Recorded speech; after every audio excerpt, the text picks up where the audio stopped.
Our next questioner, Mr. David Canther, is a former pastor and founder of Acts World Relief. This organization provides hot meals, emotional care, emergency supplies, and medical assistance to those suffering from disasters. Acts Mobile Kitchens and medical units also provide inner-city relief. Master, my heart was touched as you were sharing about Hurricane Katrina. And as you know, we were there cooking with our kitchens, hundreds of thousands of meals when the McDonald's were all closed. And so we took the quantum leap of faith by offering to hundreds of thousands of people vegan meals. Bless you, bless you. Bless you. It was actually quite a shock when we put up signs on the top of the large tents that we brought in, and we could offer different types of food that we listed what they were. The line that was always the longest was for vegetarian and vegan meals. Oh, incredible, incredible. The Red Cross was so interested in that it was a risk, and they contacted me later and said, actually, you're the first organization that we would like to in the future offer to help pay for some of those meals, because we can see how the community wants a broader amount of the choice of the kind of food they can eat. Oh, wonderful. Good news. Good news. Even in such a desperate situation. There are 3 questions which I have. What is the role of animals' divine presence on earth? Do their roles and relationships with human beings deeply connect us further? And lastly, are they helping us to reach the golden era? Okay, Mr. David Canther. First of all, I want to thank you from the bottom of my heart, because you're vegetarian and you offer vegetarian meal to people.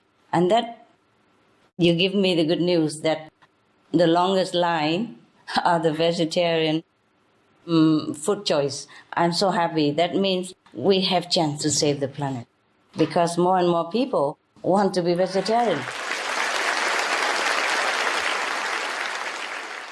Very good sign, Mr. Cantor. You see, even in such a desperate situation where people have nothing anymore and they just need food to survive, they still adhere to the vegetarian diet. Oh, God be praised. Now I answer your question. You deserve it. Only 3 questions, I could answer you 300. Nice to hear good news. Nice to see good people. Mr. Cantor, the role of all wondrous animals and their presence on earth is to bring divine love to this planet. The animals are so close to God, we humans can hardly imagine. We hear about plenty of examples, like the dogs that rescue disaster victims, who otherwise would not have been found without their extraordinary abilities. They can guide the blind and even sense when a person is about to have a seizure and dial the emergency telephone number. And then there are other animals we don't see as often, yet with a heavenly role that is just as vital, like the whales and the seals that populate the vast ocean covering 70% of our earth, who bless us tremendously by their powerful and love-filled presence. You know, in Vietnam, people built some small temple along the coast, many of them, to worship the whales because they want to show gratitude to the whales. Many of the boat people have been rescued by whales from the stormy sea or from a capsized boat. The whales rescue them in number. Since time immemorial, the Vietnamese people always build temples in gratitude to the whales. And these are the true story. Not only they bless us invisibly, they also rescue people at sea. And this is very, very common in Vietnam. You go there, you see many whales temple. You still can talk to the people who still stay alive due to the whales rescue. I mean, the story is alive. It's not like a fairy tale or a legend. It is a living story still. Even recently. Even recently. Yes. But sadly, they are still seen by some humans as seal fur or whale meat. But these two animals are some of the many animals who literally radiate love to balance our planet. As we being deluded more and more into the killing of the animals and destroying the environment, the atmosphere of our planet also being depleted of love and happiness. Therefore, these animals, they were born here in order to balance it, to help us to fill in the void of love that we lost through our inconsiderate actions. But sadly, we kill them. We kill our benefactor just because we are blind. We are blind spiritually, telepathically, and psychically, that we don't see who are friends and who are not. Sadly, the friends we can see, like the whales, the seals, but we don't recognize. But the enemies we don't see, but we listen to. That is the force of evil, the force of the negative in this world. We don't see the force. We don't see that power. We don't see it manifested, personified, but we listen to it daily. So we do many wrong things that we regret. Or at the time of death, we regret. Because at that time we can see whatever wrong things we do, just like watching cinemas. And we feel very sorry that we have done such things due to not knowing, due to being misled. So these animals, they are really our friends, they are our benefactor. But many of us kill them. If we can contact some of the best animal communicators, they would tell you that whales are the greatest love. They house the greatest love of the divine for our planet. Seals also. In one of the conference last time, I have told the audience about different quality of love of different animals, and whales and seals are one of the few, number one in loving power. Now, that's not me who say that. It is through meditation, and I have been informed like that. So, if we kill these beings, we really killing ourselves.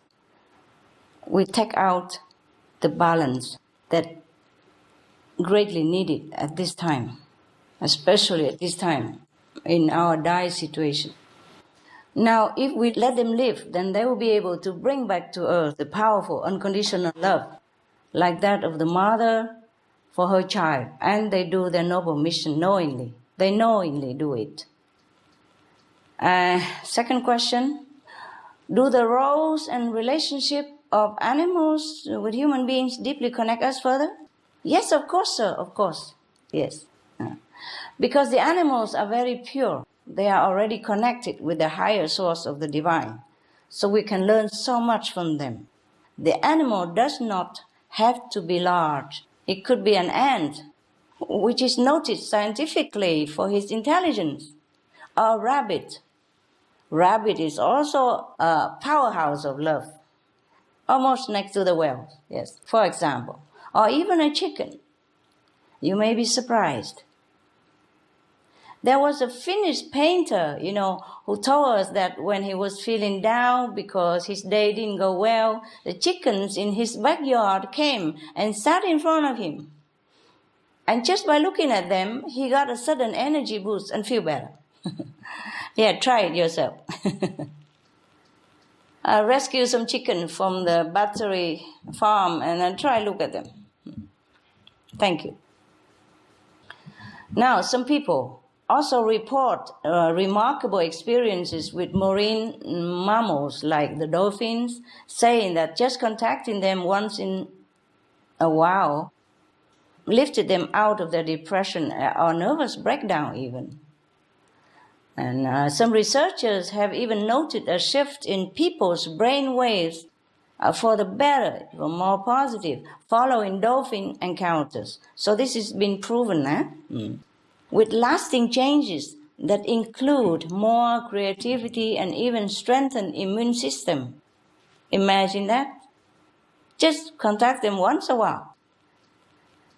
So, how is that animals are helping us to reach the golden era?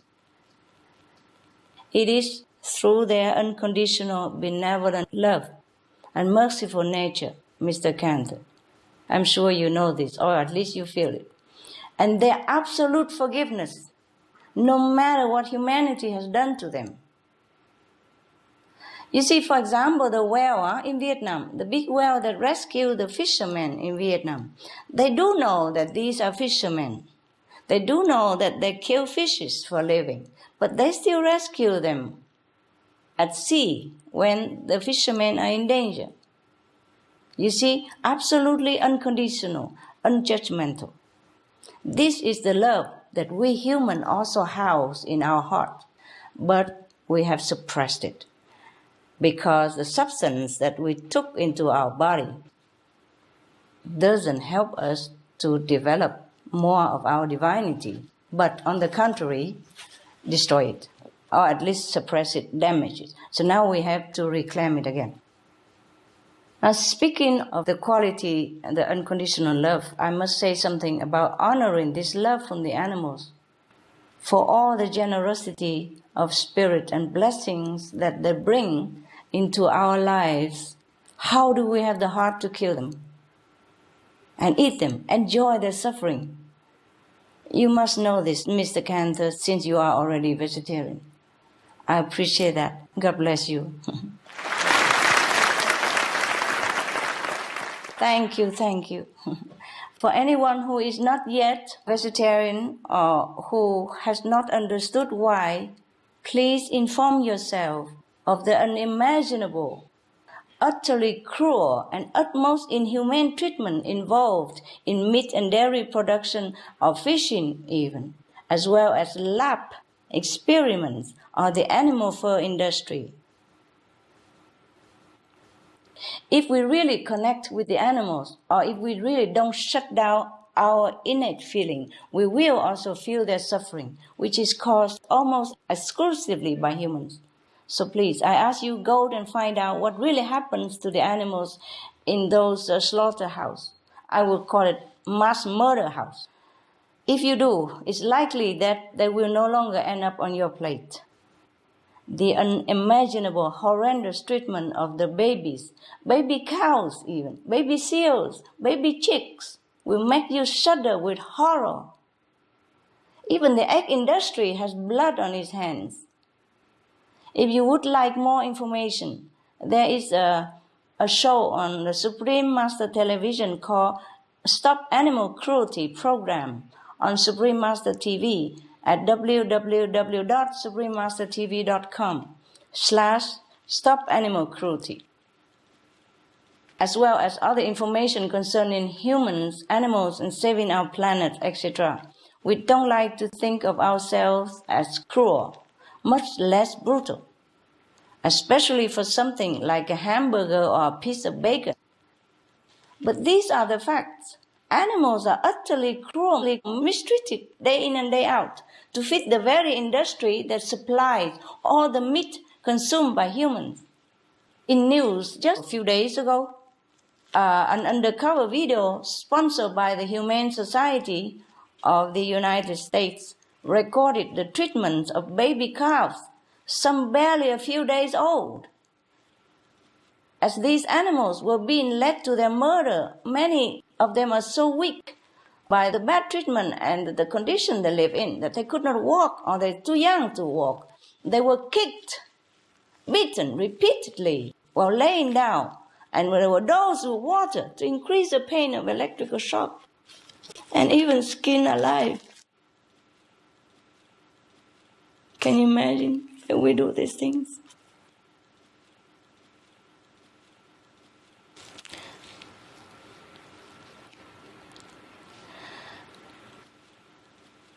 It may surprise you to know that this was a certified organic facility. It's not just ordinary animal farm. So now we know that even the animal products you think are somehow more healthy or eco-friendly, this is not the case at all. Please don't eat meat. It's too cruel. In another discovery, undercover recording, baby male chicks were being sent by the thousands down a conveyor belt to a giant meat grinder, alive. Can you imagine little chicks like this? So beautiful, so cute. And they do this. We humans do this to them. In this factory alone, over 150,000 of the tiny baby chicks are ground up alive every day for dogs' meat or whatever meat. All because the male chicks cannot lay eggs, so don't make profit for the industry, so they grind them alive. Can you imagine? If anyone do not believe in hell, please go and see these places. Then you will know hell exists right here on our planet. These factories also supply the so-called free-range eggs. Some people think that eggs do not require the loss of life, but they do, very much so. And then there are the horrifying conditions of the pigs, which are extremely clean animals, by the way, scientifically proven. But these intelligent, sensitive beings are locked in crates so small they can't even turn around all their miserable life. But the worst is their actual death process. You see, oh God, I have to tell you, but it's heart-wrenching. First, the pigs are stunned, often unsuccessfully, so leaving them still conscious when they are hung by the feet and cut open with a knife. In fact, they are still alive when they are next put into a vat of boiling water, with videos that have shown them still twisting in pain. Imagine if it's us. Imagine if it's our loved ones. Imagine if it is human. All this for a piece of meat, dead flesh that often causes even more diseases to humans. Not like it even helps us in any way. Is it really worth it? Tell me. Please. No. Is it worth it? No. It's not. It's not. You're right. How can we degrade ourselves into such an inhumane, heartless state of being by supporting these cruel, heart-wrenching practices? I ask myself, how can we justify causing that much suffering to another being when the alternative is so easy, affordable, and at hand and healthy? I hope it is clear that the best and really the only way is to be vegan. This lifts the immense burden of suffering and murdering the innocent from our heart. It can enhance our connection with animals also. The human caregivers at a New Zealand animal sanctuary say that the naturally vegetarian donkeys, they're vegetarian, yes. And there, they make friends with vegetarian humans visitors faster than with the meat eaters. Because they feel safer without the smell of meat. So the animals, they do know. My dogs, for example, my dog. I have even a Rottweiler. You know Rottweiler reputation, right? Yeah, okay. Whenever I took him to our group meditation places, you can see it on video also. I'm not making story to glorify my dog. His name is Goody. When I adopted him, I say, Goody, your race is a Rottweiler. And I heard that you don't have good reputation as a race of dog. So I named you Goody, and you're going to be a very good dog. so that you can redeem the reputation of the Rottweiler. Wait, it's okay, huh? So I named him Goody, and he's very good ever since. Whenever I bring him to our group meditation, you know our group is all vegetarian, or vegan, and meditation and all that. Supposed to be good, no killing, no drinking, no gambling, no for adultery, no stealing, no lying, yeah? You know that. So whenever he go into this group of people, no matter thousands or hundreds, he run around them, licking them all over and asking them to hold his hand or hug him or jump on them, whatever.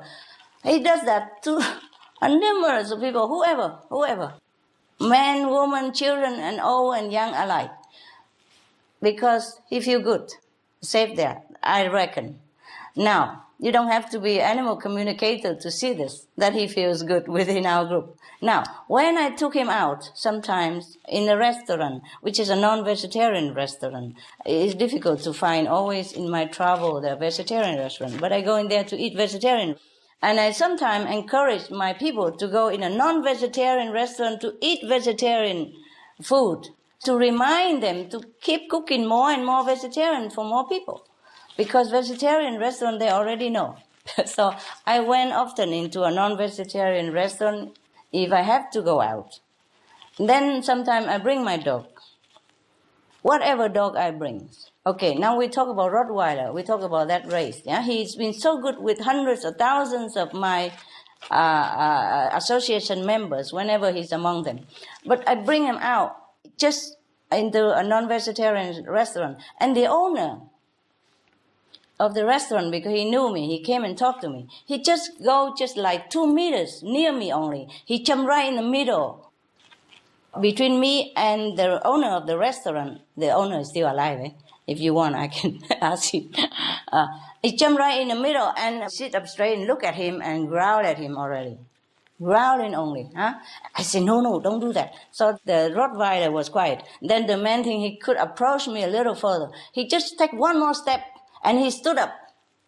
The Rottweiler stood up and said, no more. He protects me that much. But among hundreds or thousands of my people, he never does anything to them. He go and licking them all over and, pawing them and hugging them. My God, you have to see it to believe. Well, all my people are still alive. You can ask them. The animals do know. I know that from my dogs. All the dogs are the same. All the dogs are the same. Now, one of the other dogs, called Hamid, he's an Australian Shepherd. He's also very protective. Now, when he goes among our group, all the vegetarian, he also let them, he's normally very shy. He only knows family member. But when he goes out, he's very shy. But when he goes to our group, if I tell him, Hamid, never mind, go let people touch you because they love you. And then he go around and let people touch him. And then he come back, sit next to me. Yes, fine. But if I go outside and take this dog with me, even to a bank, he's not growling like that. He's shy. But the bank people see him so beautiful, blue eyes and a very beautiful dog. So he wants to touch, and he doesn't want them to touch. He hide behind me immediately. Whenever that person approaches, he just run behind my back and hide. He doesn't want to be aggressive because I told him not to, but he doesn't want to be touched by the meat eater. I'm sorry if I offend anyone. But in my group, he let everybody touch him. These are true story. And now, we must know that animals really understand who is who.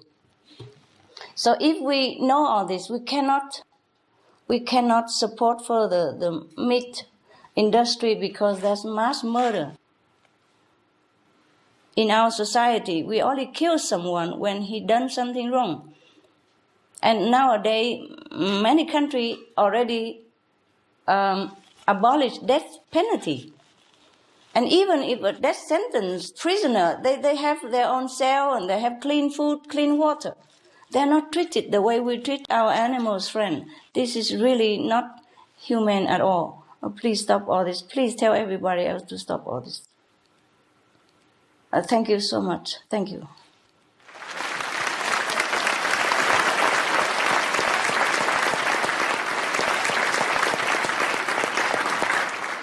Thank you, Supreme Master Ching Hai, for reminding us how noble our animal friends are and how they contribute to the loving balance of this world. Our next question comes from Marisol Varela, a freelance journalist with the Examiner newspaper in Orlando, Florida. A vegetarian herself, she's an advocate of the vegetarian lifestyle and has written many articles to encourage people to embrace it. Yes, good evening, Supreme Master. I'm very happy to be here and to have been invited to this event and to have the opportunity to go back home and inform everyone who didn't have the same opportunity as me about all the benefits that come from living in this healthy lifestyle. Thank you. With that in mind, I have a question for you. I recently noticed that there is more and more positive and constructive media happening around the world. That's right. There are websites that provide only the good news and television stations as well. So with that in mind, can you please share with us your thoughts and the role of the media in transforming society? Thank you. Of course, they are powerful, Miss Varela. The media has a very important role in our society. Everybody knows that. The printed words are very powerful. People are too busy with their daily activities, so they look to the media for informing and reporting relevant events, important matters, and all necessary information for their lives. So the media is a useful tool to awaken one another at this crucial time, a time when our planet and the lives on it are in danger. That's why I'm so glad to see many television and radio channels starting to broadcast about the urgent situation of our planet and even the solution of vegan diet. Which is the switch, that we have to make. Very small change. A piece of meat out, vegetarian protein in. That's it. Just a small change. Everyone can afford. And it's cheaper, healthier. And Supreme Master Television is there as well to contribute and to inform the people in this endeavor. Just recently, Lord Stern in the UK made a statement that the vegetarian diet is better than a meat diet for halting climate change. And the world media came to discuss the topic more actively, almost on every station. And then the Australian and American television channels interview former U.S. Vice President and the Nobel Prize laureate, Mr. Al Gore. You know, right? Our hero. You know him. Everyone knows him by now. Yes. They asked him, the journalists, the reporters, asked Mr. Al Gore to talk about the vegetarian solution as a means to halt global warming, which he recognized as important in curbing global warming. He recognized that. He said that he cut back on animals' diet very sharply. And he said that vegetarian diet definitely is a solution to curb global warming. So the media helps a lot to point people in the direction of the solution. In fact, the most urgent role of the media right now is to become vegan themselves, compassionate, noble, and doing good deeds, and to inform people of this urgent action. They should be an example, the media. Now we also see that the public is responding with enthusiasm to spiritual topics like meditation, yoga, alternative living, vegetarianism. Yeah? They want to know more about science and spirituality. We are, as a race, the whole humanity, becoming more spiritually minded and reaching beyond just the limited, ephemeral physical realm for something greater, nobler, and higher. I'm so glad we are in this trend. Yeah. And the media is a huge, huge help in reminding people to go in this upward direction. But still, our evolution has been a bit too slow, eh? Don't you think? Yes. It's too slow, eh? Yes. So, I also look for hope in the good media people such as yourself, Miss Beautiful. And if I may humbly urge you to encourage people through your work to become vegan, to save human lives, animals' lives, and the environment. Because the vegan diet, though simple, is the giant stepping stone that would bring us higher in our evolution. Besides, time is running out for our planet. We must act fast to save lives. So the media has a very great, heroic, noble role to save the world at this moment in our history. And while saving lives, the media also can save the loving, noble quality in human hearts as well. Do you see how great and noble the role of the media is? Thank you, Miss Varela, for being a vegetarian yourself. God bless you and your company.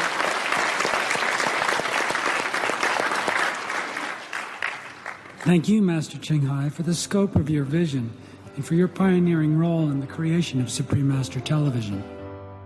Some of the benefits of a vegetarian diet: lowers blood pressure, lowers cholesterol levels, reduces type 2 diabetes, prevents stroke conditions, reverses atherosclerosis, reduces heart disease risk 50%, reduces heart surgery risk 80%, prevents many forms of cancer, stronger immune system, increases life expectancy up to 15 years, higher IQ, saves 70% of the total cost of $40 trillion for reducing global warming, uses 4.5 times less land to grow food, conserves up to 70% clean water, saves 80% of the cleared Amazonian rainforest from animal grazing. A solution for world hunger. Free up 3.4 billion hectares of land, free up 760 million tons of grain every year, half the world's grain supply, consumes 1/3 fossil fuels of those used for meat production, reduces pollution from untreated animal waste, maintains cleaner air, saves 4.5 tons of emissions per U.S. household per year, stop 80% of global warming. Plus more. Our next questioner is the owner of Paradise Found, LLC, a company that delivers vegan produce to an ever-expanding market in Ohio. Mr. Randall T. Ball has a question he would like to ask Supreme Master Ching Hai. Welcome, Mr. Ball. Hello, Supreme Master. Thank you. Hello. I'm honored to come. A lot of people don't know this. Cincinnati is known as Porkopolis. We got our start as the pig capital of the Midwest. So my question is really a very important question, I think, one that I've been asking myself for years, and it relates to the political leadership of this country. And to be able to ask you this in Washington, D.C. seems really powerful. So I wanted to preface it by saying, I'm almost half a century old. When I was growing up, America was known as the land of the free and the leader of the free world and a beacon of light and to the world. And now we've become the leading consumer. So my question is, the American people have demonstrated their compassion and their power since the beginning in overcoming many forces of evil. So right now, how do we, as citizens of America, the ones that are literally consuming the planet, encourage and support greater nobility in ourselves, in our fellow American citizens, and in our government leaders? Thank you. Mr. Ball, good question, sir. Thank you for trusting me with such a great responsibility. I admire the American people very much, sir. You know that. For their faith and open-minded, courageous spirit. And right now, the government leaders need our faith and encouragement more, because we really need their leadership to bring about wide-scale change. We must help provide the government with information about the true cost of the animal diet. Sometimes the government are busy, putting priority elsewhere, you know, sir? Yes. Not that they don't like the change, but maybe they are not completely informed. So we have to inform them, write to them, talk to them, do whatever it takes to inform them, yes. The true cost of the animal diet not just costs life, it costs billions of US dollars every year just for the meat-related sickness. Not to talk about it kills our planet. Huh? You can gather and print it, all this information, and send to your political leaders. If you want, you can go to suprememastertv.com/SOS. We have all the information up to date that we have gathered and reliable and ready material collected there for you. I myself have also written and sent letters and information to the secular and religious leaders of the world, hoping they have time to read. I don't send a lot of books, just short, condensed information. If you want, you can inquire the condensed one that I sent to the leaders of the world. And if they want to know more, or if you want to know more, or your people want to know more, can always log on to the www.suprememastertv.com/SOS. That's it. Or just log on to www.suprememastertv.com and ask for any subject you want. They're all free of charge and ready anytime. And should the leaders take some positive steps, then we should write to thank them also and encourage them, not always criticize and don't thank them when they do the right thing. We should have positive encouragement. You see, we have to encourage them when they do some right things, and so they go further in that direction, or even better, improved. As for the way that meat industry is destroying the environment, our health, and the health and future of our children and the planet, eventually. The numbers, the sheer numbers, should be more than enough to shock any of us into action. Allow me to report to you a few shocking facts from the United States, your country alone. United States alone, yeah? 1, waste of land. Now, in the US, an area more than 9 times the size of California, 9 times California size, is used either for growing farm animal feed or grazing livestock. It's all about animals, nothing about us.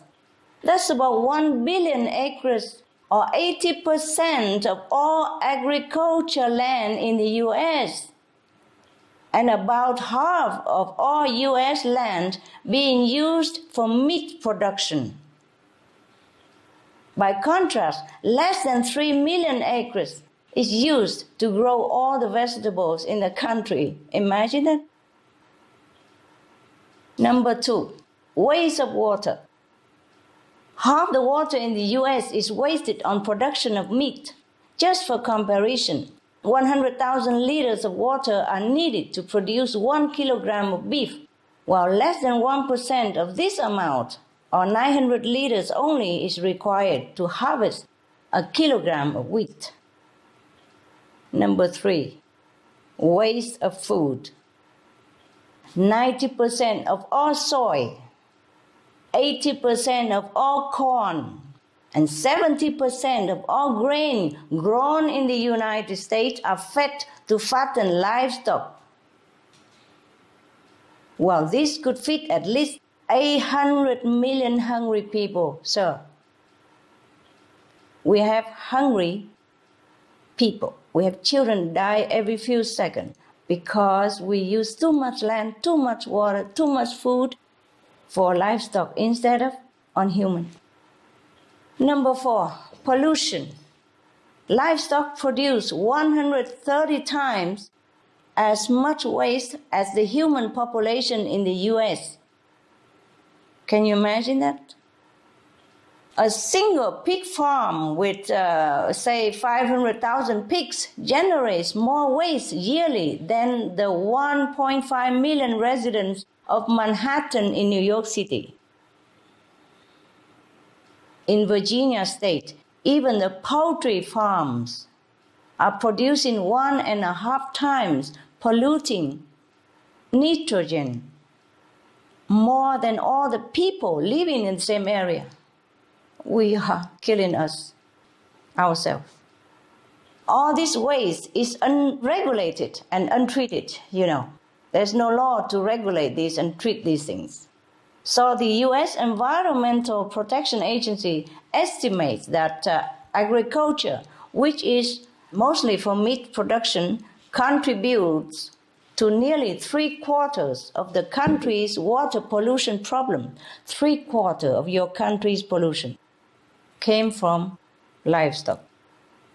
Now in 1995, one time, one 8-acre pig manure lagoon burst in North Carolina. You know, for people who don't know what manure lagoon is, allow myself to explain.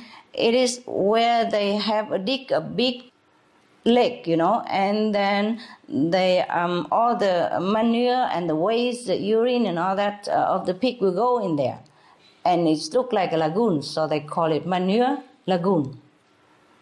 One time, an 8-acre large such pig manure lagoon burst in North Carolina and spilling 25 million gallons of this poisonous waste, twice the volume of the notorious Exxon Valdez oil spill. We complain about oil spill, but this is even worse. Hundreds of millions of fish in the state's New River were killed instantly due to the nitrates in the waste, with further harmful effects once the contamination reached the ocean. This is just one of many incidents, sir. Not only that, we have the enormous dead zone in the Gulf of Mexico, the size of New Jersey, which suffocates all marine life there. And this is overwhelmingly due to the nitrogen runoff from the Midwest, from the animal waste and the fertilizers for the animal feed crops. This waste is toxic.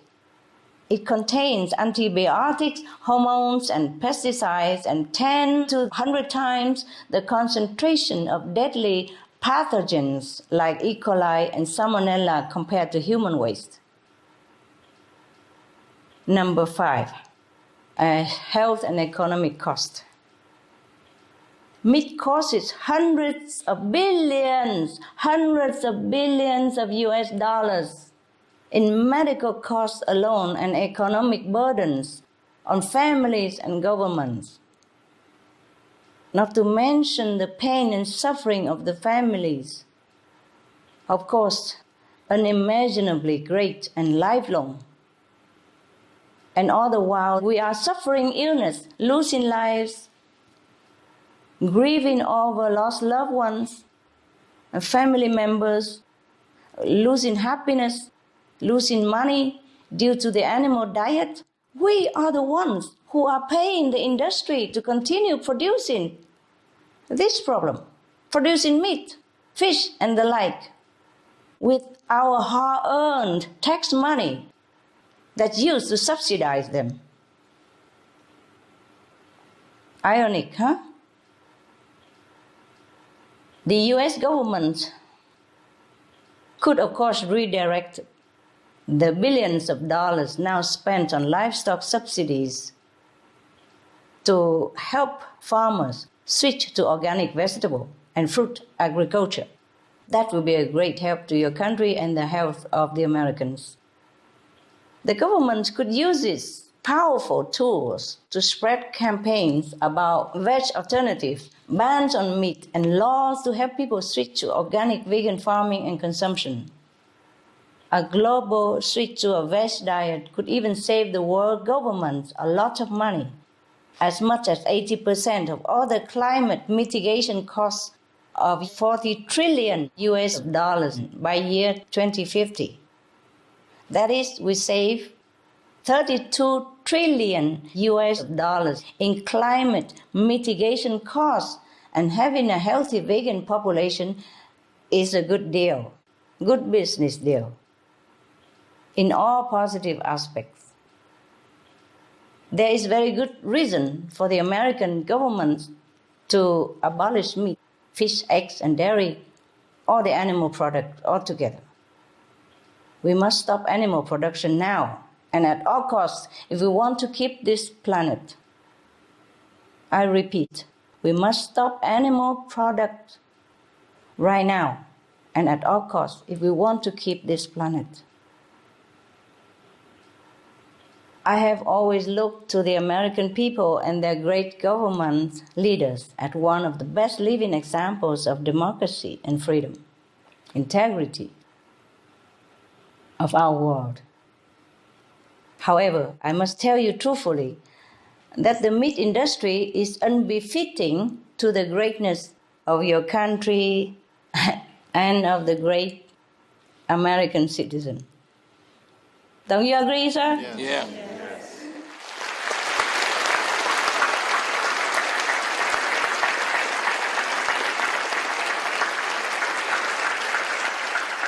Thank you.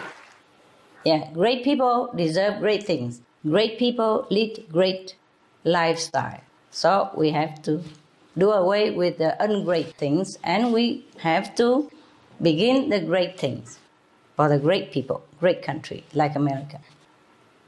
I pray, sir, that the ones who are aware and want to save the children will do something about it, and fast, to stop this horrendous criminal system that is killing us and destroying our planet.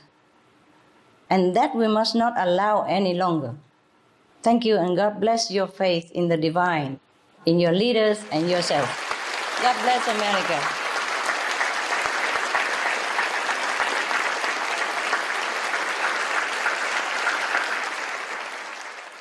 Thank you, Supreme Master Ching Hai, for sharing your illuminating wisdom with us.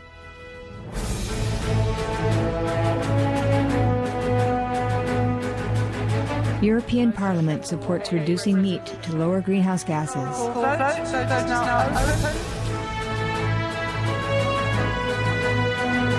Reduce your meat consumption or stop eating meat totally. During discussions on greenhouse gas reduction goals, the Climate Committee of the European Parliament officially recognized livestock's contribution to global warming and recommended a reduction of subsidies to the livestock industry to curb methane. The European Parliament has adopted its own position on climate change as an institution. And as a Vice President, one of the proposals I have made is in line with your own, which is that we should eat far less meat, because that's one of the major sources of greenhouse gases. Tout le monde sait bien, si on veut rendre notre planète soutenable, il va falloir réduire notre consommation de viande, ça on le sait bien.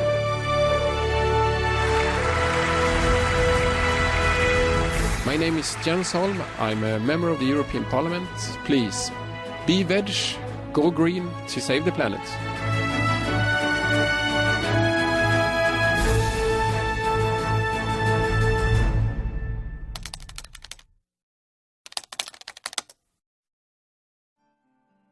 Next, we have Mr. Tom Venom, a clinical body worker and a vegan.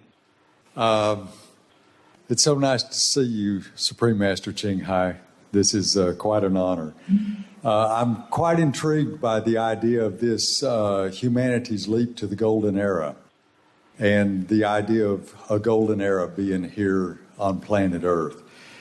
I have a question about it. It seems as time has gone on, we've evolved to a system where we've had to work to provide for our basic survival needs.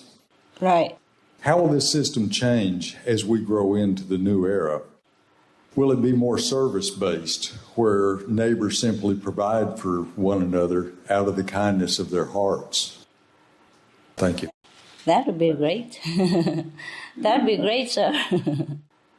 Yes, that would be great. That would be our dream world. It might happen still. Yes. It's nice to meet you, sir. You are correct. You are correct. There are systems like that that exist without money, based on what I have seen in more highly developed societies in the universe, such as on other planets. Yes. You see, our planet is not ready yet for this system.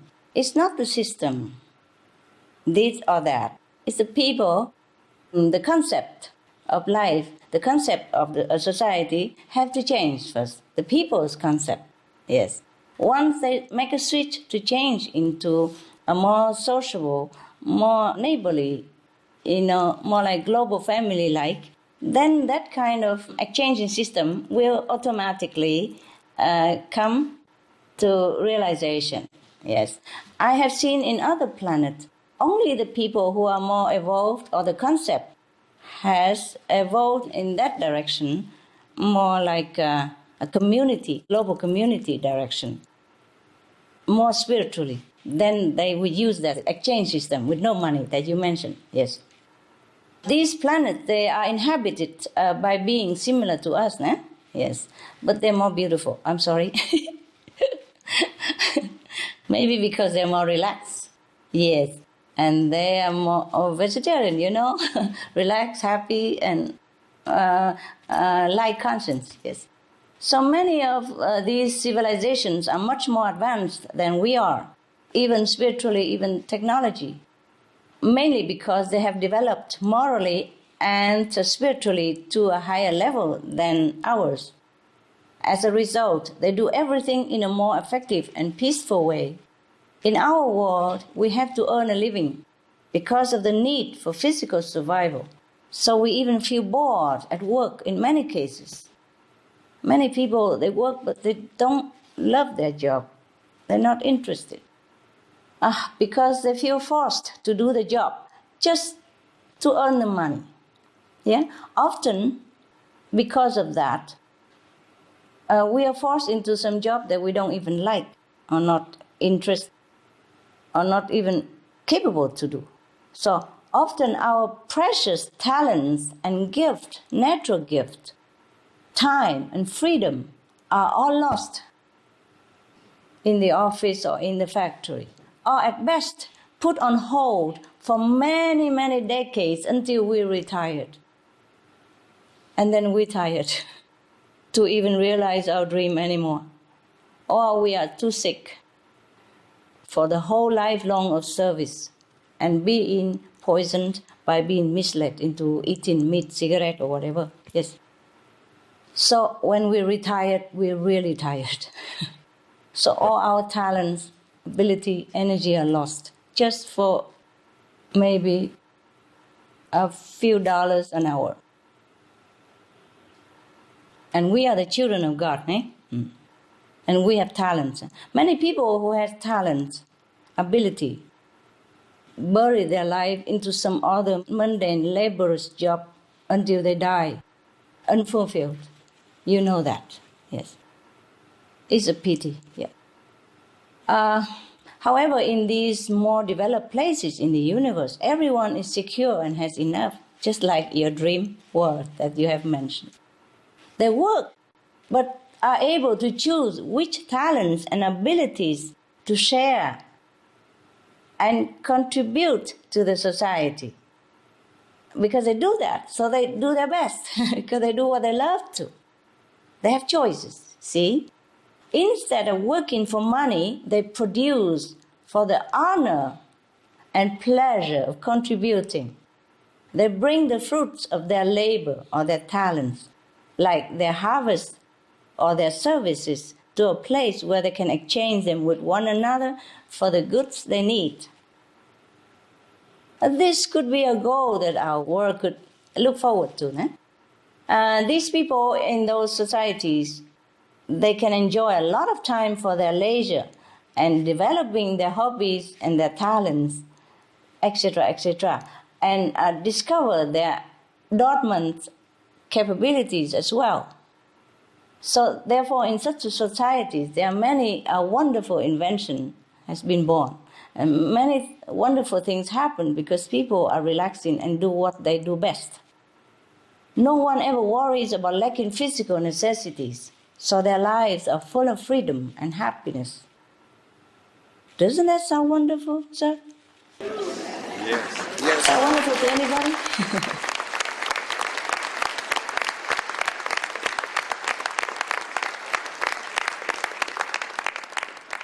At least we can dream on, huh? Dream on. Because American people say, you got to have a dream. If you don't have a dream, how would you have a dream come true? Right? So right now we dream that our planet first be saved by a vegan diet. And then we can dream of this dream world in which everyone exercise their talents and their love for their work and creativity, instead of working hard, backbroken just for money. Yes. Now, wouldn't it be nice to have this kind of free and happy society, eh? Yeah. Well, if I might add, all such societies are also vegan, I told you. Huh? The concept of life is very clear, very selfless, unconditional, very intelligent. I have not seen a single civilization so advanced and happy, joyful. That is not a vegan society. According to precedent, nonviolence is, in fact, vegan, a requirement for advancing to the next levels of civilization. In those societies, they only take what they need, and their needs are so few. Because once we change our concept, we live a freer life. Our soul are less burdened, our hearts are more open, our mind is so happy. We need very little in life to feel contented. Yes, because we are not burdened by guilt of murdering innocent animals. We are not burdened by obligation to earn a living, to pay tax, to pay electricity, to pay whatever, all the basic necessity that should be free for everyone. Now, in those societies, they don't have this burden, so they're free to develop, and they develop so much. And so they're happy. When you're happy, you don't need much. You really don't need much because you're spiritually also fed, emotionally also satisfied. And as you notice yourself, when we are happy emotionally, physically, mentally, we hardly need anything, yeah? Remember, when you fall in love, you hold hand all day, you don't even want to go to eat anything. Lay in bed all day talking nonsense together, huh? And you're not hungry. You're happy. You feel you don't need anything. You feel you just need that place, that little room, that's enough. Now, the taking of another being's precious life, including the life of an animal, no matter how small, certainly never happens in an intelligent and civilized society, as I have seen it. Members of such a true civilization would never oppress, torture, or murder the weak, defenseless, and innocent animals that have never done anything wrong to them, but on the contrary, treat all life with utmost respect and protection, like they would their own life. Furthermore, they don't take up their planet's resources needlessly to try to breed and raise animals for the pleasure of their fleeting enjoyment of the palate. They are frugal and sensible. Perhaps we can someday join the ranks of the highly developed planets. Maybe we can even learn from them and exchange goods with them. There is much we could look forward to on our own planet and beyond. But first, we have to save it by being vegan. That's the only solution right now. We don't have time for anything else. Thank you, Mr. Goodheart, for being with us and for doing your part. God bless you. We are so grateful for your fascinating vision and elevating wisdom, Supreme Master Ching Hai.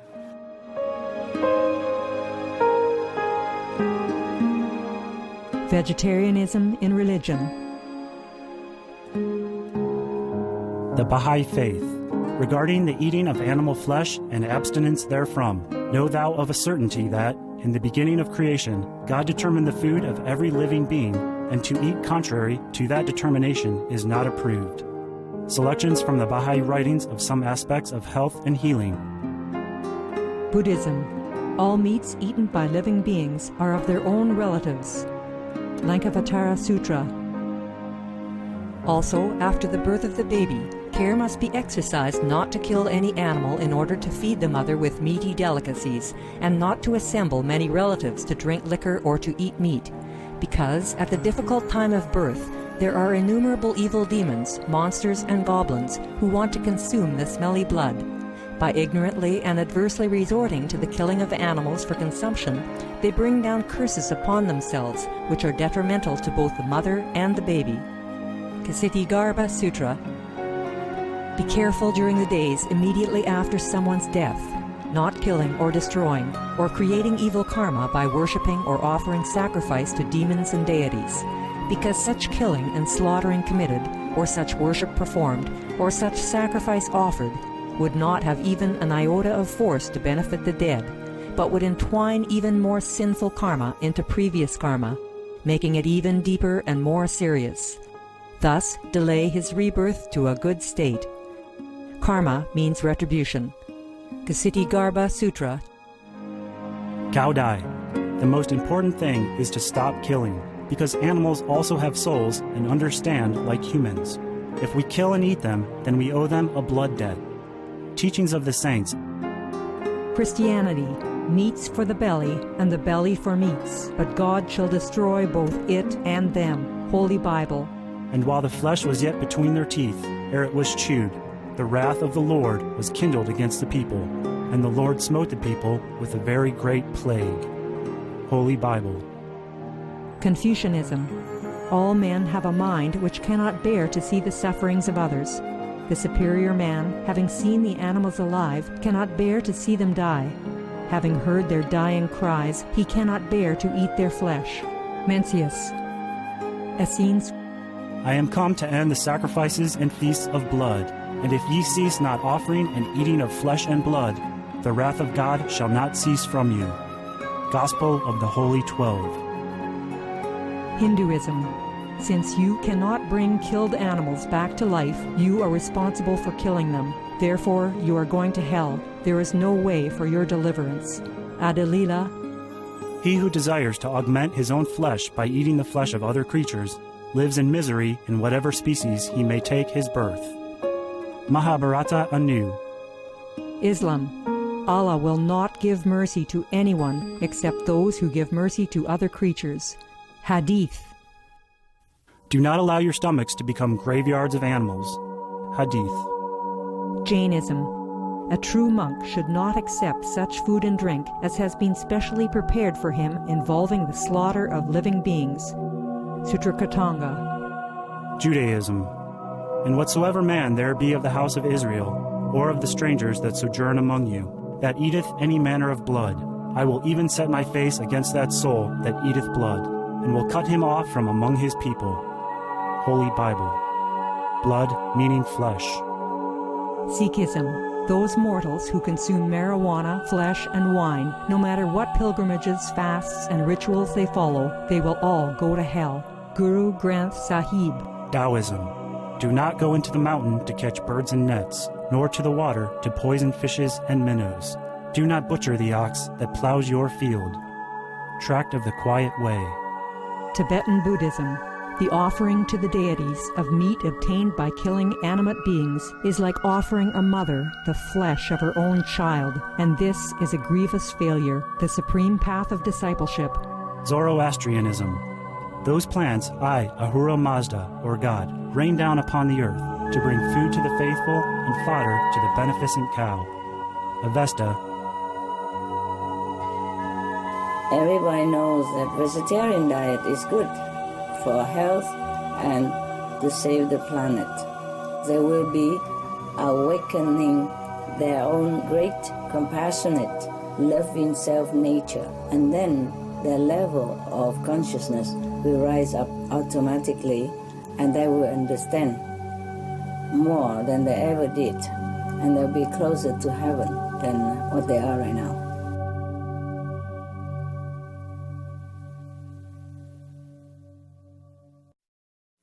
Next, we have a question from Mr. Steve Ma, the founder, president, and GEO of the organization Live Green, and he also is a devoted vegan.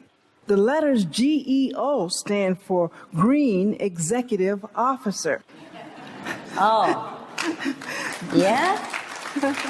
GEO, not CEO, huh? Wonderful. Hello, Supreme Master. Hello, GEO. Good invention. Yeah, that's a new word. One of the things that we do as an organization is encourage people to go to green businesses and support the business owners who are doing it right. So first, I'd like to invite you to come to ДиСi, and we will go out to a nice vegan meal together. Wow. At one of the restaurants. Be my honor, God's willing. Thank you. One of the things we really like to do is point out people who are doing it right, people who are succeeding in helping us live a more sustainable way. And thankfully, there are many recent examples of people, communities coming together to live a more sustainable way. And for instance, right here in ДиСi, Ms. Michelle Obama has created an organic community garden, a vegetable garden. Right. And school children from nearby schools come by to help maintain that garden. Yeah, I heard about that. So I want to know from you specific examples of things that we can do together as communities to really bring about a sustainable planet. Huh. Good question. Good question. Yeah. Bravo to America's First Lady, Michelle Obama. She is my First Lady. Wonderful. That is the true First Lady, huh? She has taken the lead by example. You know, in our old system of kings and queens in China and Vietnam, we call the queen mother of the nation. So Mrs. Michelle Obama is worth to be called that. She has taken the lead by example. She even said that her family feels more energetic and healthier from eating the organic vegetable, local grown. Imagine if every neighborhood in the United States had an organic veggie garden like that, huh? For sharing fresh, healthy vegetables with everyone. There are reports about organic vegetable farming that it is quite profitable. And the demand for organic vegan foods now is growing faster and faster around the world. So one thing we can do is encourage more organic vegan farmers market. Farmers markets are more and more popular in the United States now because it's fresh, it's quality, and it's local. So there is less transportation pollution. But interestingly, studies show that eating locally is not as good as eating vegan. For example, scientists at Carnegie Mellon University calculated that a vegan diet reduced over 7 times the emissions compared to a 100% local meat diet. So, see, eat vegan is better than eat local even, local meat. In Spanish, local means crazy. We don't eat local meat. Now, in another study, Foodwatch in Germany found that switching from a meat diet to an organic meat diet saved only 8% of emissions. But switching to a non-organic vegan diet, even non-organic vegan diet, reduced 86% of emissions. So we save the planet by being vegan, even non-organic. So actually, organic is good. Local is wonderful. But the first step is at least being vegan, organic or not.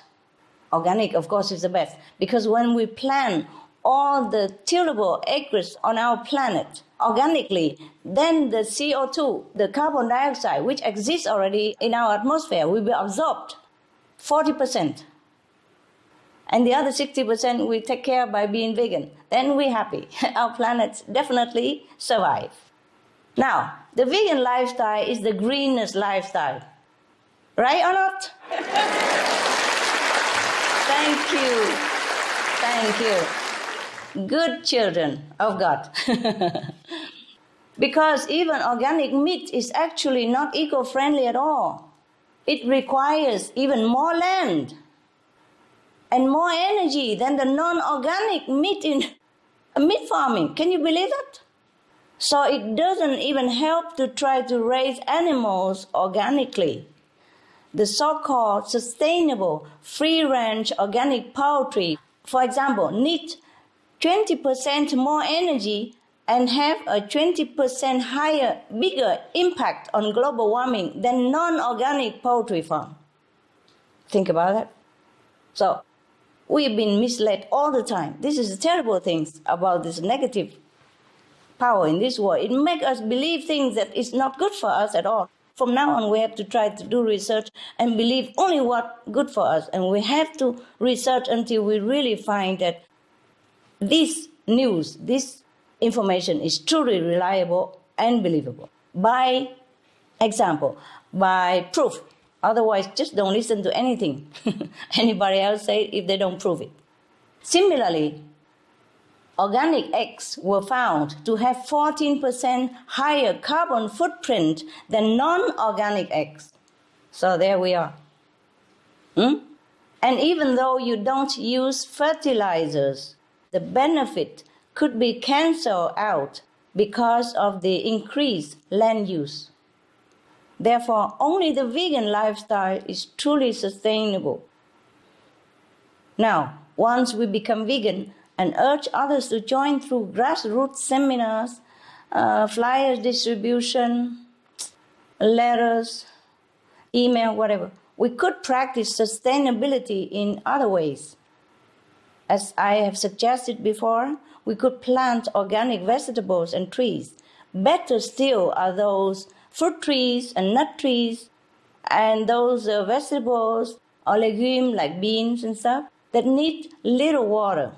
That we can do research to know which one needs less water, because right now we're short of water as well. We're short of everything right now. So we should be frugal, not to waste precious energy and water. Use our own shopping bags even. We encourage sustainable energy development, and we can write or talk to the government and the media and the farmers even, because we really do need all the help from the government, from the media to accelerate the trend.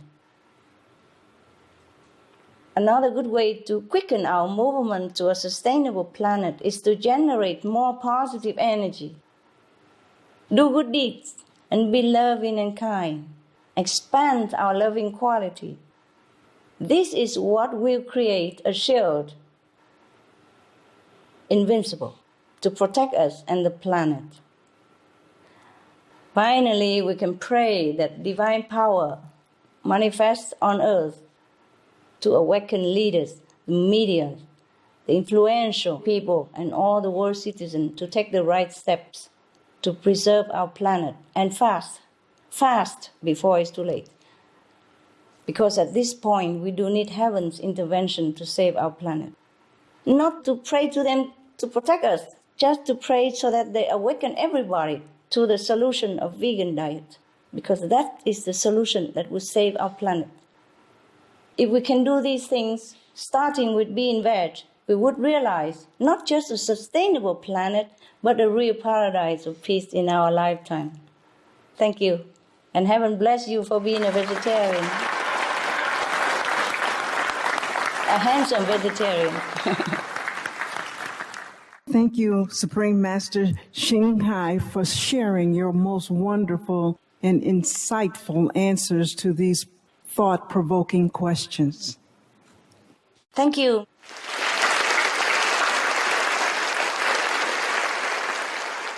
Our final question for today comes from Ms. Julie Johnson, a teacher, adult educator, and former coordinator of environment and sustainability programs at an independent boys' school in Canada.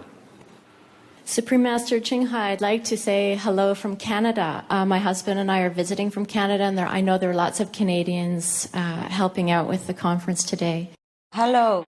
And we'd like to let you know that you're a climate hero in Canada as well as here in the States, so thank you for that. Oh, climate hero, I like that. I like that, but I would like to save that title for all the people in the world who are doing more than I do and who are trying more than I do in their own way to save lives. By the way, I also thank them from the bottom of my heart. This opportunity. Thank you, all of you, for being heroes. Yeah, thank you, all of you.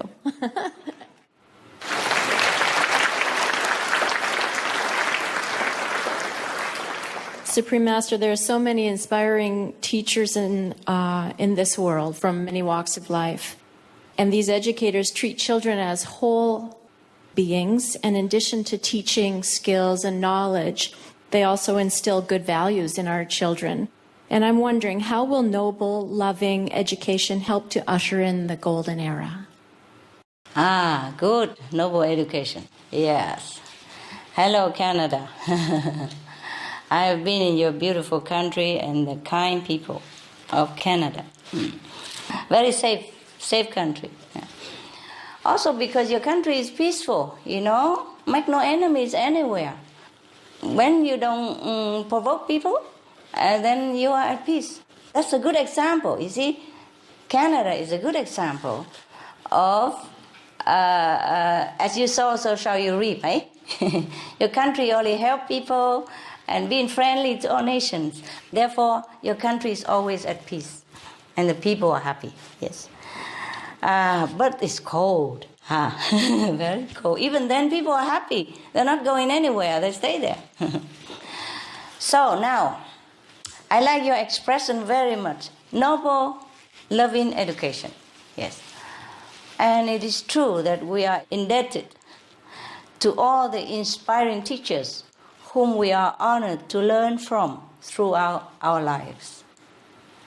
Especially the teachers who impart the moral values, as you mentioned, and a virtuous way of life, who help to nurture the citizens of the world to do good deeds selflessly, who treat others with kindness and fairness, and take care of the weak and the less fortunate.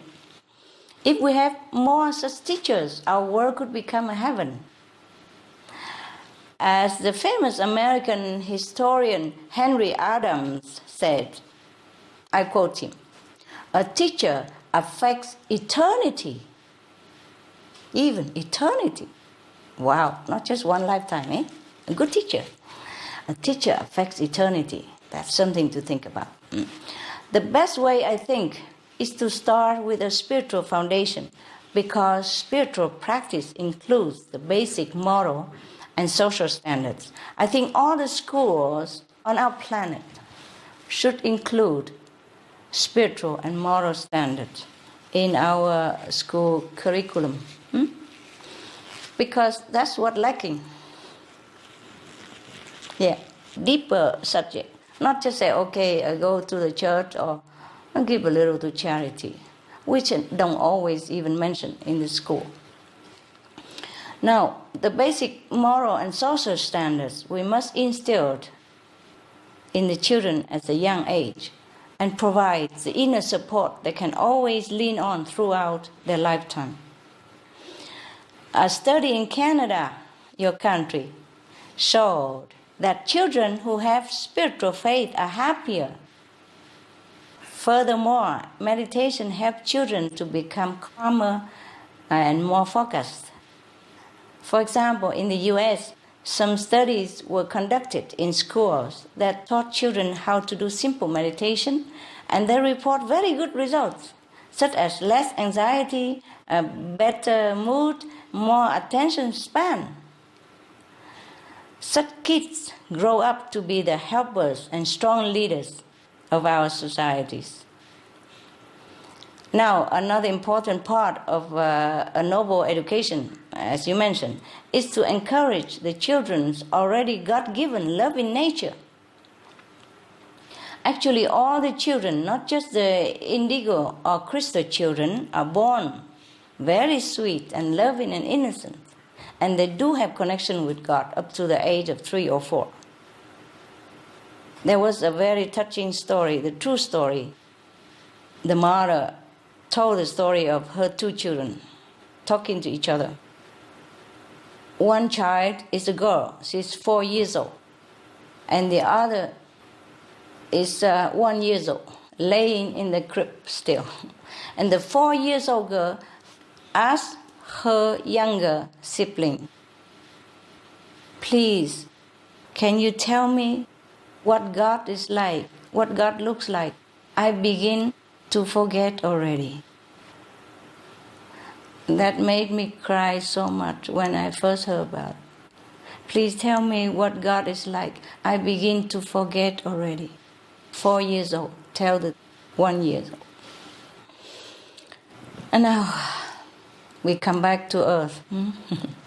We have to teach the children to be protective and loving to the innocent lives, like the animals, the helpless, the defenseless, the innocent. The blessing, actually, to our planet are the animals. This gives them a close affinity with animals since a young age. We have to teach them the value of loving kindness to others, especially to the animals. It is up to us to not suppress or deny them their love for the animals. When we feed our children animals' meat, the children, of course, become anxious and restless because it goes against their natural instinct. We put violence into their tender body when we should teach them the best example of loving kindness and compassion. It's not just the physical, but subconsciously, in being given meat, they learn something very conflicting with their own care for the animals and love in their own heart, and clashing with everything else they are taught about being loving, being kind, not harming others, not killing others. If we ourselves don't want to be harmed or to be killed, treated badly in the same way. We teach our children to be kind, to be loving, to be non-violent, but we feed them the very symbol of unkindness, of violence. That is the piece of animal flesh that we force into their tender body, by force sometimes. If you notice, many little babies, when you feed them meat, they often spit it out. And then we take it back, forcing them again and again, until they get used to it and cannot do without. And then they grow up teaching their children the same way. Isn't that a pity? Very sad affair. But it's not really the parents or the teachers' fault. It's not our fault, because we ourselves were taught the same, as I have told you. From generation to generations, one leading the next. Because we have no time to do the research on the reality of the harm of animals' diet and the benefit of vegetarian lifestyle. See, now we must take time to do it. This is truly a tragic education that have been passing on to us, and we have been passing on to our children. We shut off our sensitivity to the suffering of the animals and let ourselves forget that we are degrading ourselves, our true godlike, compassionate and innocent self. We damage our body, our intelligence, and we are killing the planet. Now all it takes is a noble teacher, a parent, or one noble role model to nurture in our children what they were born knowing, that we love and care for all living beings as we would ourselves. That's the only philosophy. And that is the only true noble way of living our lives. If we cannot teach that all life has inherent precious value, then we may wonder what is worth teaching. Jesus said that above all else, we must love one another as ourselves. The Talmud said the greatest wisdom is kindness. The Buddha taught us to uphold compassion, and the Quran reminded us to show mercy to all creatures. The Prophet in the Quran stated that Allah will not give mercy to anyone except the ones who give mercy to other creatures. It's very clear. Prophet Muhammad, peace be upon him, also told his cousin, "Oh Ali, don't eat meat, don't eat that." So, since human history began, we have been reminded by the great and compassionate teachers like Mahavira, Jesus Christ, Moses, Buddha, Prophet Muhammad, Guru Nanak, etc., etc., and many other great teachers who have helped to uplift us already, time and again, to a more civilized way of living with one another. And if we study carefully their message and their own practice even, at the basic core of the civilized life they taught is the peace-loving vegan diet. That's the beginning of everything else. That's the beginning of moral building block. That's the beginning of spiritual upliftment. That's the beginning of a peaceful society. If we can provide this same most basic spiritual and moral foundation for our children, then we are doing our part in noble, loving education that you mentioned. And it is certain that we will usher in a golden era. Thank you, and all heavens love you for being vegan. And your husband.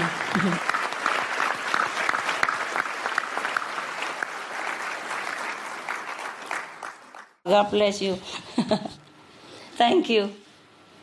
And thank you, Supreme Master Ching Hai, for your answer. And we want to say that you are one of the most inspiring teachers in this world. Thank you.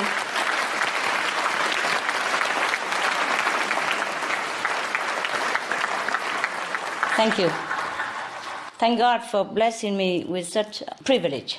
I really thank heaven every day that I'm in a position to be able to contribute some humble goodness to the society. And thank you for being good audience. Thank you for your good question.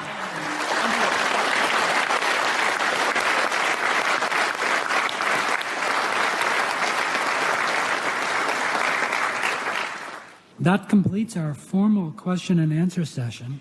Supreme Master Ching Hai, is there anything else you would like to tell us?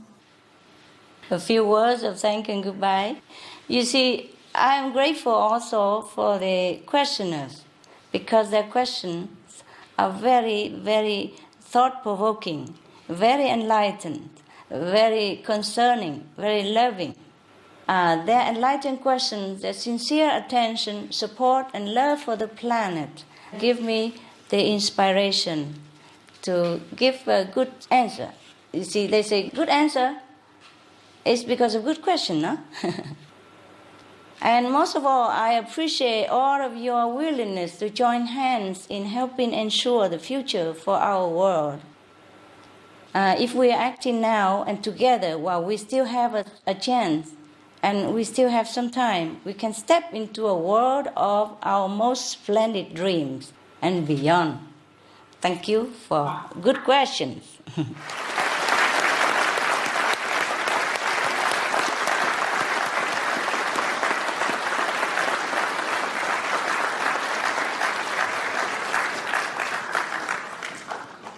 I would like to thank again all the inspirational speakers, dignitaries, and participating guests for your many and valuable contributions to the world. I also send my appreciation to the organizers for making this conference possible and successful.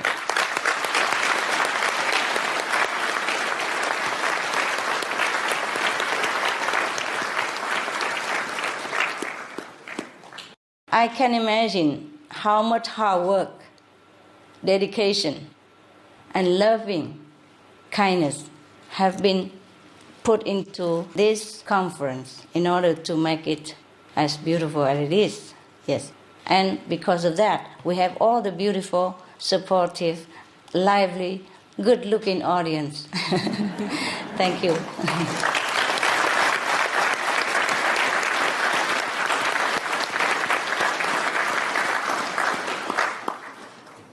And I salute the gracious hosting nation, America.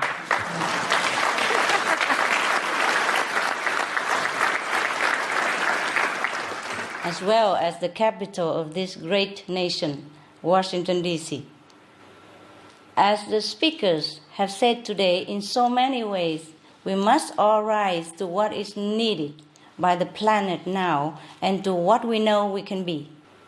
The time has come for us to change, evolve, grow, and stand tall as the rightful crown of creation, the benevolent rulers and protectors, and heaven's children on earth.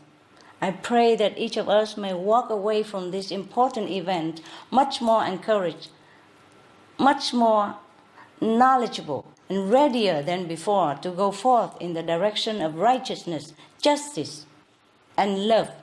Together, let us make the unprecedented leap to the golden era, to the time of compassion, harmony, kindness, and true peace that awaits us. I know that we can do it. Yes, we can, right? Yes, we can. Yes, we can.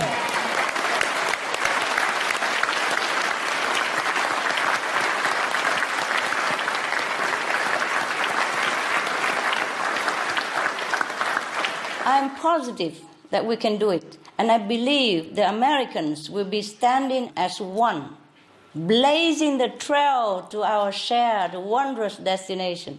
God bless us all. God bless America. God bless our world. Love you.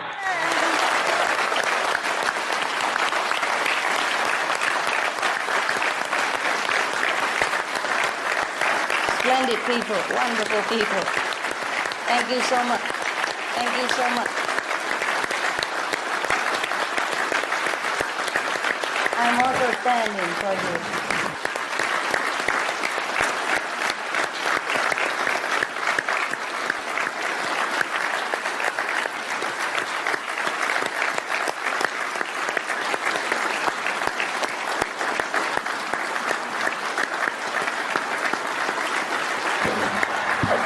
Thank you so much. Please be seated. Okay, and now let's celebrate with some entertainment. We are delighted to present a trio of musicians from Washington, D.C. The St. Charles Strings was founded in 2004 as an opportunity to promote chamber music through educational outreach programs and concerts. These musicians are renowned for their technique and exciting repertoire. In addition to playing classical chamber music, the St. Charles Strings are also known for their fun and uplifting arrangements of modern rock tunes, a true celebration of youth, inspiration, and endless possibilities. Please welcome the St. Charles Strings, playing Sunrise Quartet, Allegro con Spirito.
Excellent, excellent.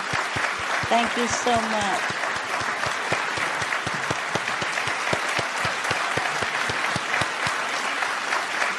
Could you please give them some gifts for me? Yeah? Like book and a little red envelope?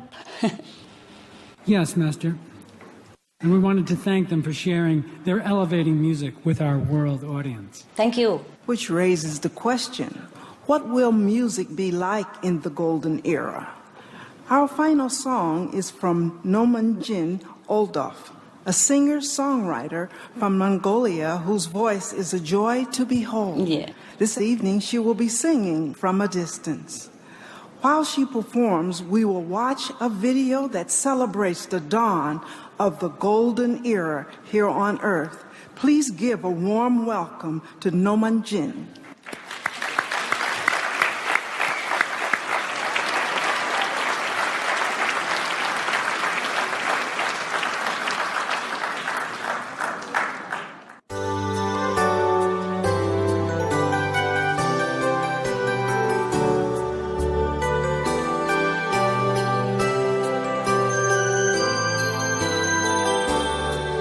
From a distance, the world is blue and green, and the snow-capped mountains white.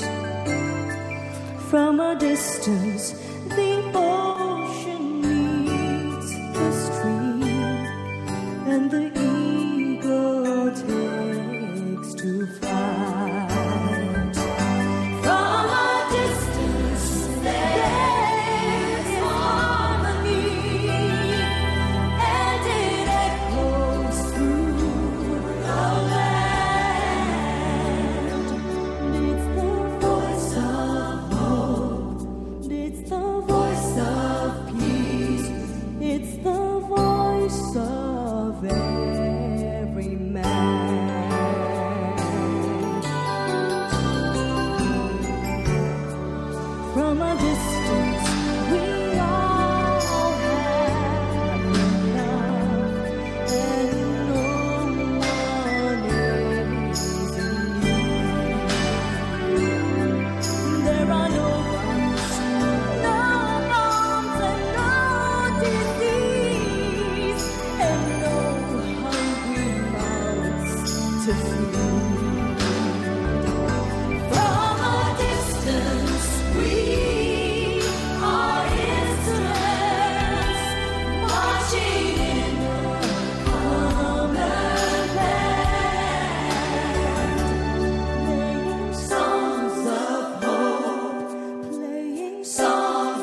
distance, you look like my friend, even though we are at war. From a distance, I just cannot comprehend what all this fighting's for. From a distance, there is harmony, and it echoes through the land.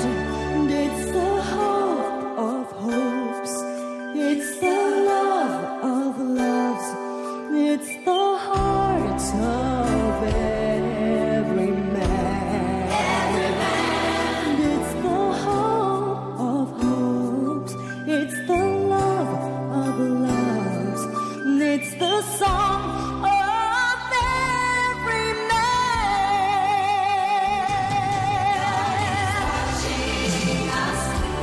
God is watching us. God is watching us. God is watching us. God is watching us from a distance.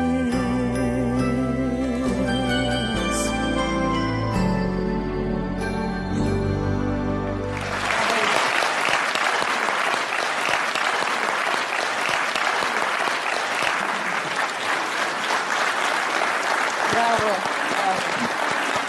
Beautiful, beautiful. Beautiful lyric. Yes. Thank you, Noman Jin, for that stunning performance. And the video was very inspiring. We are looking forward to that happy day. Supreme Master Ching Hai, we have a special presentation for you from Mr. Lee Kin Truc, President of the Vietnamese American Media and Artists Association, Orange County, California. Wow. Let me fly over in a minute. Please give a warm welcome to Mr. Lee Kin Truc. Well, thank you, thank you.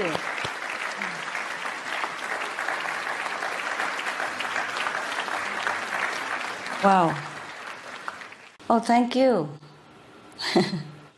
The inscription reads, "On behalf of all the people inhabiting this green world, I would like to thank you, the organizing committee, and the Supreme Master Ching Hai for all your compassionate work. Lee Kin Truc." Oh, thank you.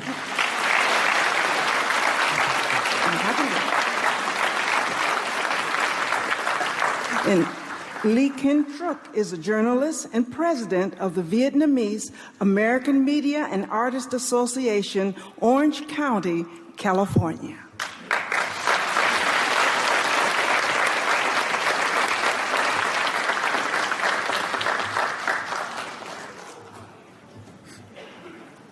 Cảm ơn nha.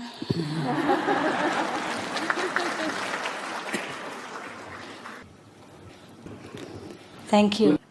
Good evening, the Supreme Master Ching Hai. Good evening. Good evening, everyone.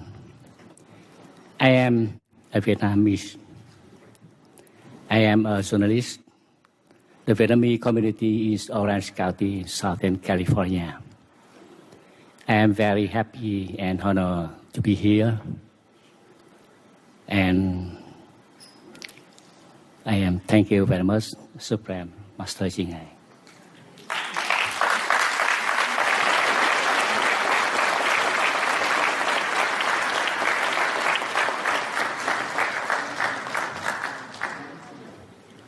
Cảm ơn anh Lý Kiên Trúc nhiều lắm ha. Chúc gia đình mạnh giỏi ha. Many thanks for your thoughtfulness, Mr. Lee Kin Truc. Your work as a dedicated journalist is appreciated. Yes. Gửi lời thăm mọi ký giả ở bên nhà nhé. Gửi lời chúc lành ha. I send my love and regard to all the journalists at home there. And my best wishes and regards. And thanks for the award. Thank you. God bless you. In case you didn't know, he also opened a vegetarian restaurant. Please visit.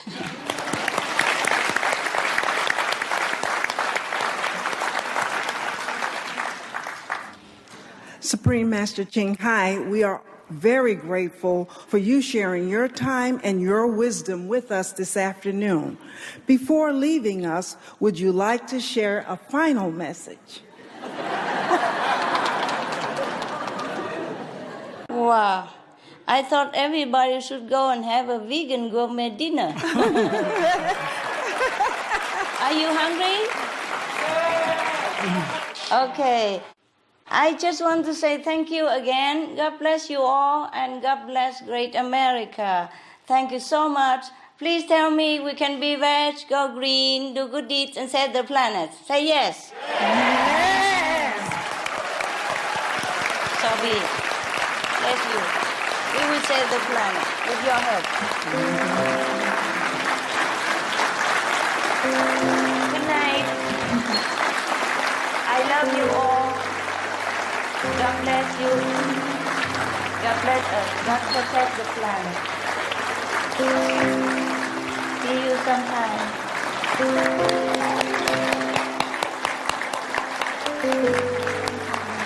So long and much love. Love from my heart. We wish you all the very best, Supreme Master. I wish you all the best also. My love. Bye-bye, love.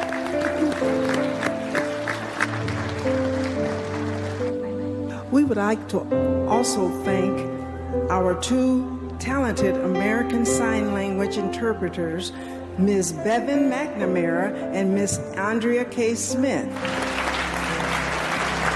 Their diligent work has helped the hearing impaired enjoy this very special conference. And our special thanks to Supreme Master Television for sharing this conference with viewers around the world. Inspired by Supreme Master Ching Hai and with headquarters in Los Angeles, USA, Supreme Master Television broadcasts constructive programs with subtitles in over 40 languages. Ladies and gentlemen, this concludes our Humanities Leap to the Golden Era, Washington, D.C. Climate Change Conference. Wishing all of you ever greater happiness, health, and a long, joyous future. May heaven be with you always. Bye-bye.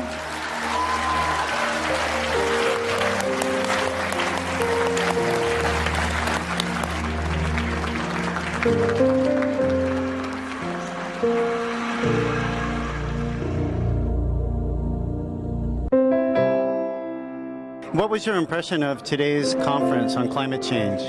It was beautiful. It was inspirational. It was necessary.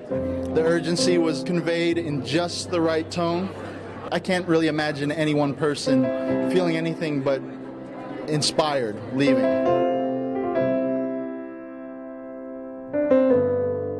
Je viens d'un pays où il y a des problèmes environnementaux qui se posent sérieusement. Il y a des problèmes de famine qui se posent sérieusement. Alors, en venant dans cette conférence et en découvrant qu'on peut nourrir efficacement la population avec des produits végétaux qui sont produits dans la communauté, là, je suis vraiment surpris et débordé. Ce qui m'a le plus surpris, c'est l'abondance des informations qui ont été délivrées, notamment par le suprême maître, vraiment qui a beaucoup sérieusement étudié la question. Et elle a fourni suffisamment des informations pour convaincre les gens à pouvoir abandonner l'alimentation animale. Et je suis vraiment d'avis que nous devrons faire un shift.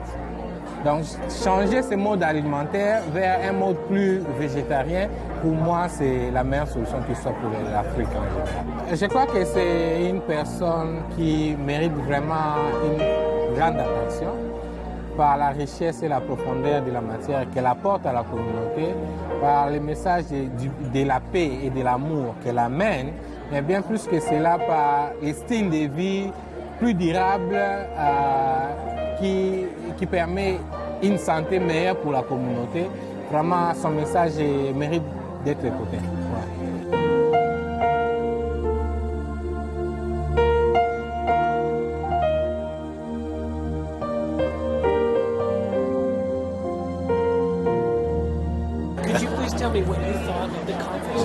Excellent, excellent. It was very well organized and very efficient. Now, the scientific presentations were also superb. In fact, I'm totally converted. And as a result of this conference, I am now vegetarian.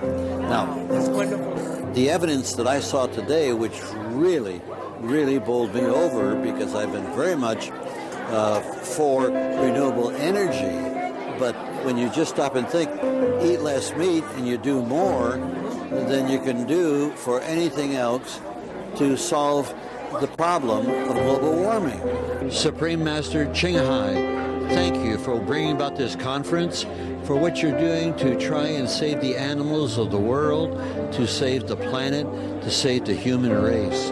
Thank you. You are blessed, and truly, we are in your debt. This is former Senator Mike Gravel.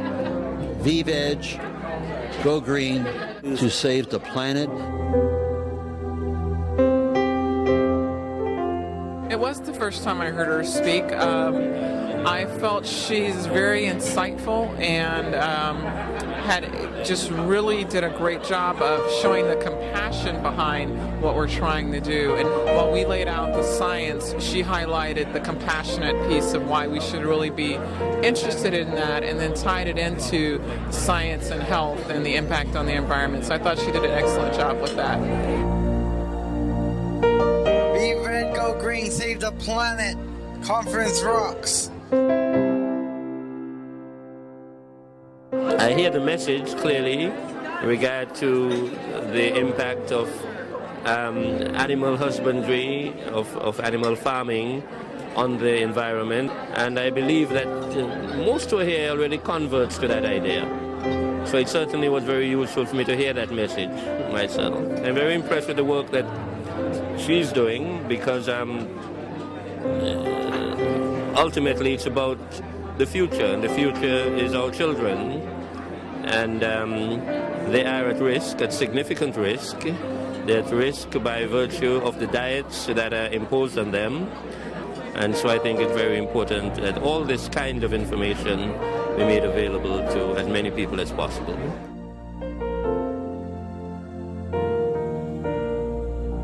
Ken, what was your impression of the event today? That's a very positive message that methane is also one of the greenhouse gases that you need to be concerned about. And what was your impression of what Supreme Master Ching Hai had to say? She seems like a very beautiful lady and very positive about what the individual can accomplish by, maybe taking a vegetarian burger instead of a meat burger to start off with. I gave up coffee a couple years ago, so maybe I'll start on vegetarian food. Fate brought me here today, because I think I learned some things here that convinced me to change some of the ways I live, and hopefully be able to spread some of that word to change some of the ways some other people live that are close to me. Well, I'm certainly going to consider my diet. I can probably cut back the meat. I can probably get rid of certainly the red meat. So it's the idea of compassion and a whole different view of my impact on the earth and the planet. Listening to the Supreme Master and the sense of compassion and love that emanates from her is just wonderful. So it was inspiring. It was like going to church today. So what made the biggest impact on you while you were here then? Actually, it was the presentation by the last speaker, Supreme Master Ching Hai. One of the most godly, a woman full of wisdom, and her ambiance of spirituality, very deep. And she has a worldview, not just from the country that she represents, but a worldview in helping the world. So do you think you'll make any changes based on the things you heard today? Any changes in your life? Yes, I'm going to change the way I eat. Absolutely. My name is Lauren Vanderpool. I'm the CEO and founder of Vanderpool Gourmet and Healthy Living Services Incorporated. We're a nonprofit teaching young people and people all around the world how to eat vegetarian and vegan foods and the importance of it, and growing your own food as well. So be veg, go green, and save our planet.